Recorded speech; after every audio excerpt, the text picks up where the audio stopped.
Hi, my name's Daryl. Here's your Jeep news for February 3rd. So I do apologize for my Jeep. It's really dirty. I've got to clean it. Did some trails yesterday, have my half doors on, so the whole Jeep is just a mess, inside and out. So yeah, I'm gonna be busy.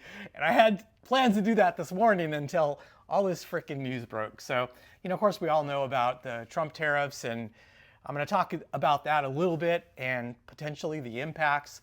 But first things first, let's talk about this brand new press release that came out from Stellantis. So some of the big news here is really what they're trying to do in regards to decision making, execution capabilities, product planning, is they're really trying to let the local leadership, the local leaders of the different brands take more responsibility and have more decision making. And so that's really great news there. They still want them to coordinate with the global functions of the company that best serve their customers. But yeah, good news. And probably the biggest news for us Jeep lovers is the fact that Bob Broderdorf here, he has been appointed to lead the Jeep brand. So Jeep, basically Jeep Global, not just for North America, but basically Jeep for the entire brand, representing the entire globe. And so, of course, our friends over here at Mopar Insiders, they did a story about Broderdorf and his new roles. So Antonio Filosa, he's kind of stepped back a little bit from Jeep. He's going to concentrate a little bit more on the global operations of the company and quality, which is great. So let's look at that real quick. So in addition to his current role as Chief Operating Officer of the American regions, Antonio Filosa, who's been doing a really great job, takes on the global leadership role in regards to quality, which is the company's promise to customers. So, we all probably really want the Jeep brand and all of Stellantis. We want the products to be made with quality. We don't want to have to worry about the craftsmanship of our Jeeps. We don't have to worry about them breaking down. And so now they want to take some responsibility for that. And as part of that, Antonio Filosa has been named head of that particular responsibility. I really think this is kind of a move to make Antonio Filosa not only responsible for North America, but broadening his role. And I think this might be the first steps perhaps to him being CEO of the entire Stellantis brand, but we'll see. One of the other major announcements here has to do with software. So software activities are now going to be integrated into a kind of a product development and technology organization, and it's going to be led by this gentleman called Ned Curick. I don't know anything about him.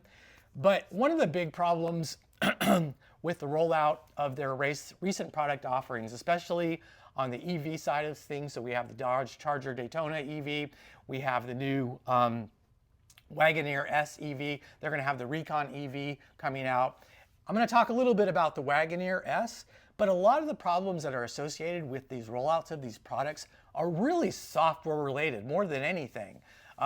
Because with an EV, it all comes down to software. And so hopefully these moves will allow Stellantis to do a little bit better job integrating the software into the automobiles, both with the drivetrain as well as some of the navigation features within the EVs. I mean, really probably the most important part of an EV is that navigation capabilities. If you're taking a long trip, it's got to be really responsive, and it's got to know exactly where all of the charging infrastructure is, and how much energy it's going to take to get to that location, and once you get there, how much charge you're going to have left. And they just don't do a very good job right now in regards to that. So a lot of really, really exciting news going on with Stellantis here.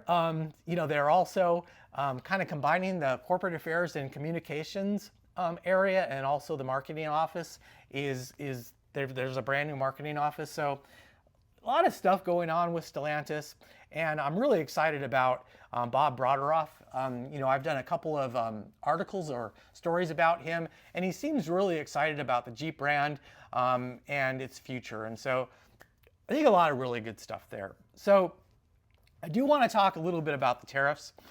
So as we know, Friday night, Trump announced that he was going to impose 25% tariffs on all products coming from Canada and Mexico, except I think 10% on energy and gas products from Canada, as well as 10% tariffs on China.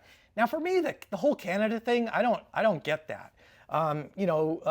Trump was really talking about the border and fentanyl and illegal immigrants coming in, but I don't really see much in the way of Canada, and I don't really understand why he's doing that. I think it's just some leverage he was trying to get over both Canada and Mexico. I've got a feeling, I think he's going to meet with Trudeau today in regards to the tariffs, and I doubt that the tariffs are going to go through for Canada. Mexico, I think they might hold firm. But nevertheless, we're going to see what happens, right? So, the Wall Street, certainly the automakers were hit really hard in regards to stock prices. So Toyota stock fell 5%. Stellantis shares also fell. Where is Stellantis on here? They dropped 6% for Stellantis. So there's just a lot of uncertainty right now into the automotive market. There is such in regards to the manufacturing of automobiles now, I mean, they treat North America, Mexico, United States, and Canada basically as one big region, and they kind of make decisions about where they're going to manufacture based on what makes the most sense economically to make the least expensive automobile that they can. And just because something is built in Canada, just because something is manufactured in the United States, doesn't mean that all of its parts are coming from the United States. So, there's new products that are coming out from Jeep right now, and most of them sit on the STLA large platform. So the new EV products are all built in Mexico. So you've got the Jeep Recon EV, you've got the Dodge Charger Daytona, you have the Wagoneer-S. Let's see what else is built in Mexico currently. Let's see. Oh, and you also have your heavy-duty trucks. In Canada, there isn't really a large, so even though I think the Canada tariffs aren't going to go through, Stellantis doesn't do all that much in Canada currently. The only thing that they really build there is the Pacifica. And you might be saying to yourself, I'm not interested in that EV crap anyway, right? So I don't really care about any of those products built in Mexico. But, what's really important is to understand the overall impact of these upcoming tariffs. So they're not going to only impact where the vehicle's manufactured, but where the parts come from.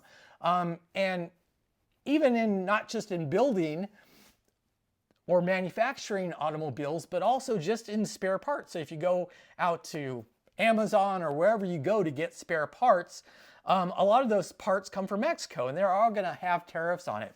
But I would recommend that you look at, check out this one channel called Pickup Truck and SUV Talk. Tim does a great job. He's a journalist and has been doing this for a long time. He focuses on pickup trucks as well as SUVs, and he did a really nice video talking about how the Trump tariffs will impact the automobile industry. And it's really kind of eye-opening if you watch that. One of the things he did talk about, though, was when a vehicle's manufactured, so let's look at the Ram 1500, for instance. It's manufactured in Michigan, I believe. And even though it's manufactured in Michigan, some of its major parts come from Mexico. So what's going to end up happening is that engine is going to be tariffed.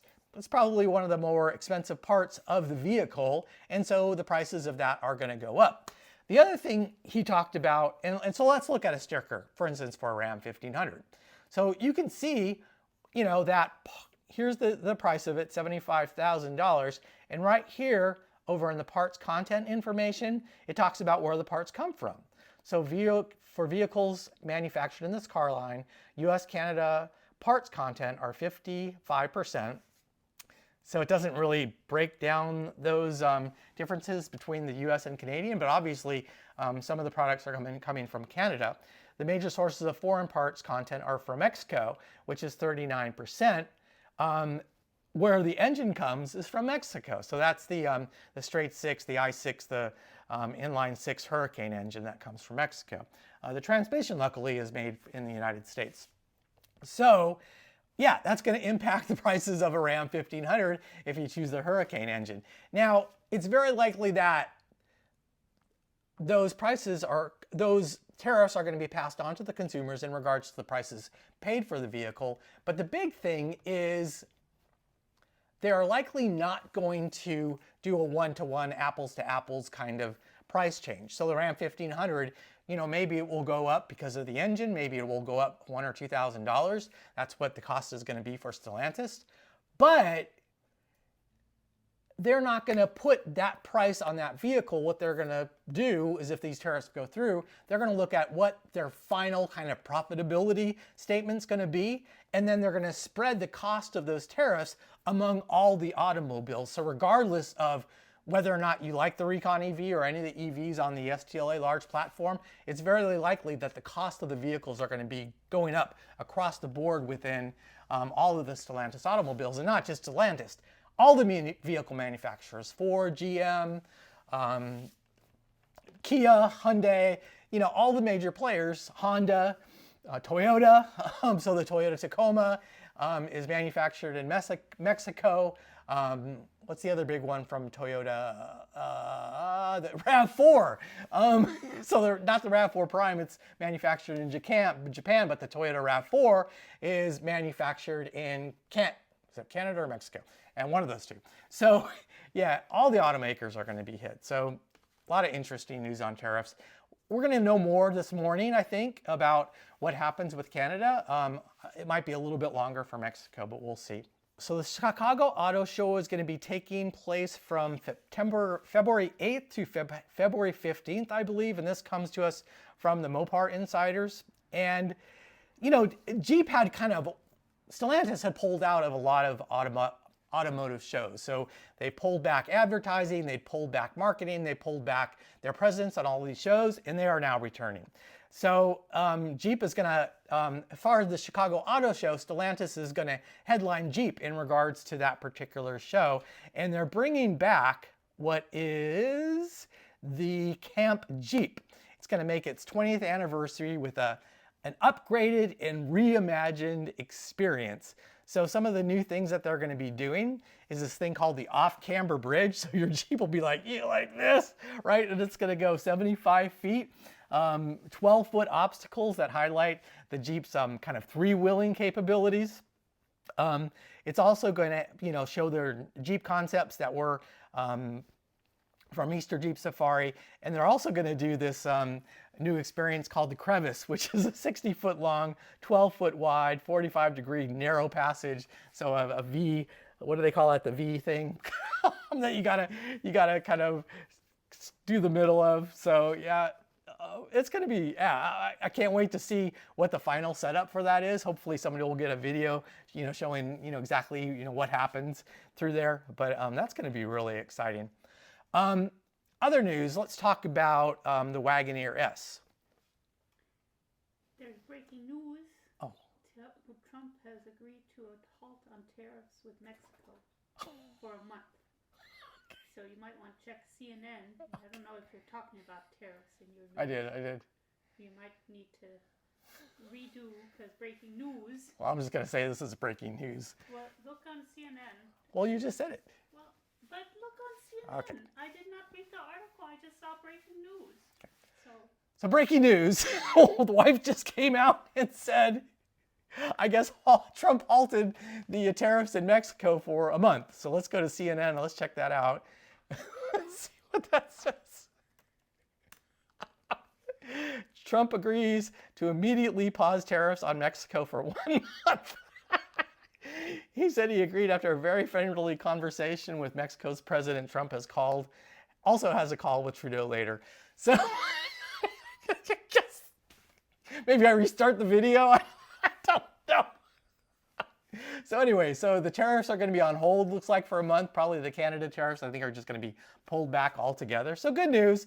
Gives automakers a little time to, I think they've all been planning for this anyway. But at least they don't have to, put that plan B in effect right away. Oh, this is crazy. Oh, all the drama and all this excitement. Fun stuff. Okay, so we were talking about the Chicago. Oh no, we weren't talking about the Chicago Auto Show. We were talking about the Jeep Wagoneer-S. So we all know the Jeep Wagoneer-S, the launch edition came out. It's a full EV, kind of a little smaller than the Jeep Grand Cherokee. It's got a lot of good bones to it. So, it's got two 300 horsepower engines on both the front and rear axle. It's very luxurious. The interior is beautiful. I think the exterior is beautiful.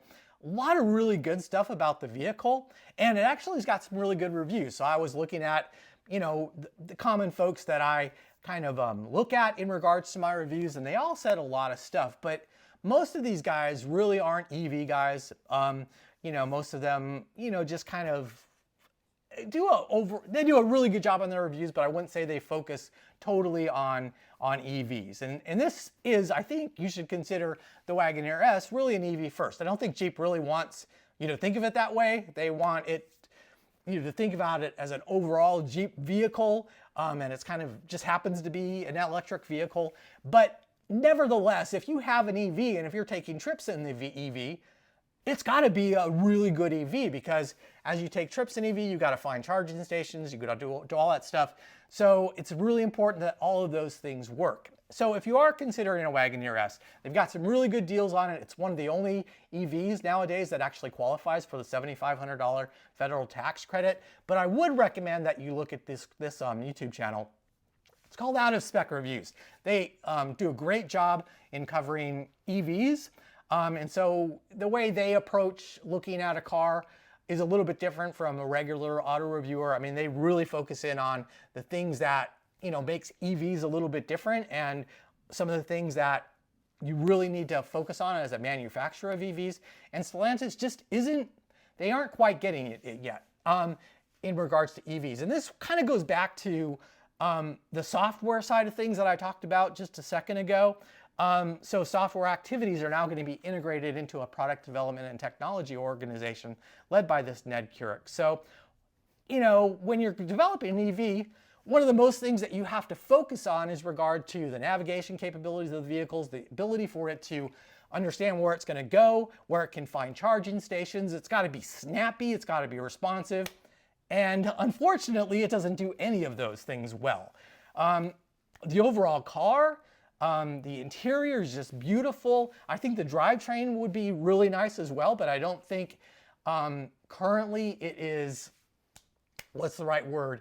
I guess you could say the tuning of the drivetrain in regards to the software just isn't very well done.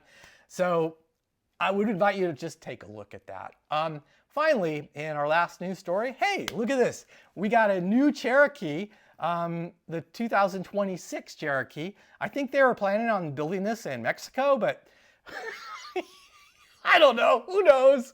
But it was spied for the first time. So this is, I think it's supposed to be hybridized, but it's going to be built on the STLA large platform, we think, which the Wagoneer-S is built on. So it supports both a full EV, it supports ICE and internal combustion engine, and also supports hybridization, so you can have all three drivetrains on this vehicle. And yeah, some of the pictures of it looks very much similar to the Wagoneer-S. I think it's a little more squared off here as opposed to the Wagoneer-S. It's a little more aerodynamic, so I think they wanted to give it the capability of having a little more cargo space. But some of the things that they talk about, it looks to be a bigger, brawnier design from the new Cherokee. So I think we like bigger and brawnier. I think Jeep, really appreciates that. They probably want all of their vehicles to be known as beefier and brawnier. And of course, like I said, that they have hit it as a hybrid powertrain for this particular vehicle. Yeah, so stay tuned in regards to what happens in regards to tariffs. It sure is going to be, an interesting couple of months here. And this is Daryl with your Jeep News, and I hope to see you in the next one again very soon.